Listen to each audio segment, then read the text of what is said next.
అందరికీ నమస్తే. మొక్కలు పెంచే ప్రతి ఒక్కరూ ఈ వీడియోని మిస్ అవ్వకుండా చూడండి. తక్కువ మట్టితో ఎరువులతో అవసరం లేకుండా కొన్ని వందల మొక్కల్ని మనం చాలా ఈజీగా పెంచుకోవచ్చు. మరి వాటికి కావాల్సిన ప్రొసీజర్ ఏంటో ఈ వీడియోలో తెలుసుకుందాం. వీడియో స్టార్ట్ చేసే ముందుగా మీలో ఎవరైనా సరే ఫస్ట్ టైం నా ఛానల్ చూస్తున్న వాళ్ళైతే నేను చెప్పిన ఇన్ఫర్మేషన్ నచ్చితే వీడియో లైక్ చేసి ఛానల్ సబ్స్క్రైబ్ చేసుకొని బెల్ ఐకాన్ క్లిక్ చేయడం మాత్రం మర్చిపోకండి. జనరల్గా మన మొక్కల్ని ఇలా పాట్స్లో అయినా లేదంటే టబ్స్లో అయినా లేదంటే గ్రో బ్యాగ్స్లో అయినా సరే పెంచుకుంటూ ఉంటాం కదా. వాటికి డ్రైన్ హోల్స్ అనేది చాలా అవసరం. అలా హోల్స్ పెట్టుకొని కవర్ చేయండి. ఈ డ్రైన్ హోల్స్ ఉండడం వల్ల ఎక్కువగా మన వాటర్ ఇచ్చినప్పుడు ఆ హోల్స్ ద్వారా వాటర్ అనేది బయటకు వస్తాయి. ఇది కంపల్సరీగా మీరు ఈ టిప్ని ఫాలో అవ్వండి. నేను ఈ పాట్ని ఎండబెట్టిన కిచెన్ వేస్ట్ తోటి ఫిల్ చేసుకుంటున్నాను. మీరు కావాలంటే పచ్చి కిచెన్ వేస్ట్ అయినా సరే వేసుకోవచ్చు. అది ఎలా వేసుకోవాలో కూడా వీడియోలో చెప్తాను, చూస్తూ ఉండండి. ఇలా డ్రై అయిన కిచెన్ వేస్ట్ వేసినప్పుడు మీరు 1 మంత్ లేదా 45 డేస్ గడిచిన తర్వాత ఇందులో సీడ్స్ అని వేసుకోవచ్చు, లేదంటే మొక్కలైనా సరే నాటుకోవచ్చు. అయితే అది సీజన్ బట్టి డిపెండ్ అయి ఉంటుందండి. ఈ విషయం గుర్తుంచుకోండి. ఇలా వేసుకున్న తర్వాత పైన నుంచి పాత మట్టి ఉంటుంది కదా, ఆ మట్టిని వేసుకోవచ్చు. ఇలా పాత మట్టి వేసుకున్నప్పుడు మట్టికి మళ్ళీ మనం కొత్త జీవాన్ని అందించిన వాళ్ళం అవుతాము. తక్కువ మట్టితో కూడా ఎక్కువ మొక్కల్ని పెంచుకున్న వాళ్ళం కూడా అవుతాము.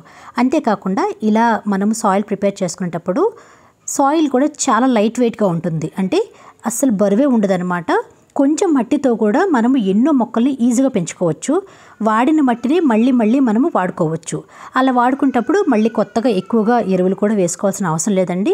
కిచెన్ వేస్ట్ తోటి ఈ మట్టిని అనేది మళ్ళీ మనము వాటికి జీవం అనేది అందించవచ్చు. ఇలా వేసుకున్న తర్వాత రోజు ఒకసారి వాటర్ని పైన నుంచి స్ప్రింకిల్ చేయండి. అలా స్ప్రింకిల్ చేస్తే అది ఈజీగా డీకంపోజ్ అయ్యి మంచి ఫర్టిలైజర్ అనేది మారుతుందన్నమాట. ఈ విషయం మాత్రం మర్చిపోకండి. కంపల్సరీగా వాటర్ అయినా లేదంటే 15 డేస్కి ఒకసారి బెల్లం కలిపి నీళ్ళైనా లేదంటే పుల్లటి మజ్జిగైనా సరే పైన నుంచి చల్లుతూ ఉండండి. లోపల చక్కని ఫర్టిలైజర్గా మారడమే కాకుండా ఎర్త్ వర్మ్స్ కూడా చక్కగా డెవలప్ అవుతాయి. మళ్ళీ మనం మొక్క నాటుకునేటప్పుడు వాటికి స్పెషల్గా ఎక్స్ట్రాగా మన ఫర్టిలైజర్ కూడా ఇవ్వవలసిన అవసరం ఉండదు. పైన నుంచి కంప్లీట్గా మీరు మట్టితో నింపుకొని మొక్కని నాటుకోవచ్చు. అయితే సమ్మర్ సీజన్ కాబట్టి ఇప్పుడు మొక్కల్ని నాటుకోవడానికి కుదరదు. వర్షాకాలం రాగానే ఇందులో మొక్కలు అనేది చక్కగా నాటుకోండి. ఇక్కడ మీకు ఒక మంచి టిప్ చెప్తాను. మీరు తీసుకునే ప్రతి ఒక్క పాట్లో సాయిల్ అనేది ఇలానే ముందుగానే ప్రిపేర్ చేసి పెట్టుకోండి. అంతేకాకుండా మనము రెగ్యులర్గా లిక్విడ్ ఫర్టిలైజర్స్ని ప్రిపేర్ చేసుకుంటూ ఉంటాం కదా. ఇలా కిచెన్ వేస్ట్తో చేసిన లిక్విడ్ ఫర్టిలైజర్స్ అయినా లేదంటే వేరేది ఏదైనా సరే ప్రిపేర్ చేసుకుంటాం కదా. వాటిపైన ఇలా పల్ప్ వస్తుంది కదా, అదేనండి పిప్పి వస్తుంది కదా. వాటిని మీరు ఏం చేస్తారంటే రెగ్యులర్గా కంపోస్ట్ బిన్ అనేది వేసుకుంటూ ఉంటారు, లేదంటే బాటిల్ కంపోస్ట్ అయినా సరే వేసుకుంటూ ఉంటారు. అయితే ఈసారి ఏం చేస్తారంటే మీరు మట్టిని ప్రిపేర్ చేసుకోవాలనుకున్నప్పుడు ఇలా నేను చూపించిన విధంగా చేయండి.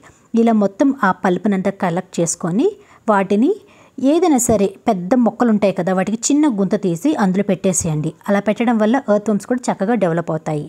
లేదంటే ఇంతకుముందు మనము సాయిల్ అన్నీ ప్రిపేర్ చేసుకున్నాం కదా, అదేనండి కిచెన్ వేస్ట్ వేసుకొని సాయిల్ ప్రిపేర్ చేసుకున్నాం కదా, పైన నుంచి ఇలా వచ్చిన పల్పును కూడా వేసేయండి. అది వేయడం వల్ల మళ్ళీ అది మంచి ఫర్టిలైజర్గా మారుతుందన్నమాట. ఇలా లేయర్ బై లేయర్గా మనం కిచెన్ వేస్ట్ అయినా లేదంటే ఫ్రూట్ వేస్ట్ అయినా వెజిటేబుల్ వేస్ట్ అయినా సరే ఏదైనా సరే వేసుకోవచ్చు. ఇక్కడ మీకు ఒక విషయం చెప్తాను. మీరు కావాలంటే కొంచెం మిగిలిపోయిన అన్నం కూడా వేసుకోవచ్చు. మరి ఎక్కువ క్వాంటిటీలో మాత్రం వేసుకోకండి. ఇలా వేసుకున్న తర్వాత మట్టితో కవర్ చేయండి. కోకోపీట్ అవసరం లేదండి, ఎందుకంటే మనం ఆల్రెడీ ఇక్కడ కిచెన్ వేస్ట్ తీసుకున్నాం కాబట్టి అది చాలా లైట్ వెయిట్గా ఉంటుంది, ఇంకా పోరస్గా ఉంటుందన్నమాట. అంటే మట్టి బాగా గుల్లగా ఉంటుంది. అలా ఉంటేనే కదా రూట్స్ అనేది చక్కగా డెవలప్ అవుతాయి. మనం ఇచ్చే న్యూట్రియంట్స్ కూడా రూట్స్ వరకు రీచ్ అయ్యి మొక్క చాలా హెల్తీగా ఉంటుంది. మీరు ఈసారి మట్టిని ప్రిపేర్ చేసుకోవాలనుకుంటే మాత్రం ఇది బెస్ట్ టైం అండి. వెంటనే మీరు గ్రో బ్యాగ్స్ అయినా టబ్స్ అయినా లేదంటే పాట్స్ అయినా సరే ఇలా నేను చూపించిన విధంగా సాయిల్ని ముందుగానే ప్రిపేర్ చేసి పెట్టుకోండి. వర్షాకాలానికి ముందుగా ఇవన్నీ మనం సిద్ధం చేసుకుంటే అవి చక్కగా డీకంపోజ్ అయ్యి మంచి ఫర్టిలైజర్గా మారుతాయి. మనం పైనుంచి మళ్ళీ మట్టి కలుపుకొని మొక్కని డైరెక్ట్గా నాటుకున్నాం అనుకోండి, చాలా చక్కగా హెల్తీగా ఉంటాయి. ఈ టిప్స్ ఎక్కువగా కూరగాయ మొక్కలు పళ్ళ మొక్కలకి అయితే చాలా బెస్ట్ మెథడ్ అని చెప్పుకోవచ్చు. అయితే ఫుల్లీ డీకంపోజ్ అయిన తర్వాతనే మొక్కలు అనేది నాటుకోవాలి, లేదంటే ఫంగస్ ఫామ్ అయ్యి మొక్క చనిపోతుంది. మరి పచ్చి కిచెన్ వేస్ట్ ఉంది కదా, వీటిని ఏం చేస్తారంటే డైరెక్ట్గా ఇంతకుముందు చూపించినట్టుగా ఎండబెట్టింది కాకుండా పాట్లో వేసుకోండి. పైన నుంచి మట్టితో అయినా లేదంటే కోకోపీట్ అయినా సరే కవర్ చేసుకోండి. అలా చేసి లేయర్ బై లేయర్గా రోజు వచ్చే కిచెన్ వేస్ట్ తోటి గ్రో బ్యాగ్స్ అయినా లేదంటే పాట్స్ అయినా సరే ఫిల్ చేసుకోండి. కంప్లీట్ అయిపోయిన తర్వాత అది హాఫ్ వరకు అవుతుందన్నమాట. ఆ తర్వాత మళ్ళీ కొంచెం ఎక్స్ట్రాగా మట్టి వేసుకొని మొక్కను అనేది నాటుకుంటే మొక్కలు చాలా చక్కగా హెల్దీగా బ్రతుకుతాయి. ఇలా మనము కిచెన్ నుంచి వచ్చే వేస్ట్ని రీసైకిల్ చేసుకొని మొక్కలు పెంచుకుంటే డబ్బులు తక్కువగా ఖర్చు పెట్టుకొని మొక్కలు పెంచుకునే వాళ్ళం అవుతాము. అంతేకాకుండా నేచర్ని కూడా సేవ్ చేసిన వాళ్ళం అవుతాము.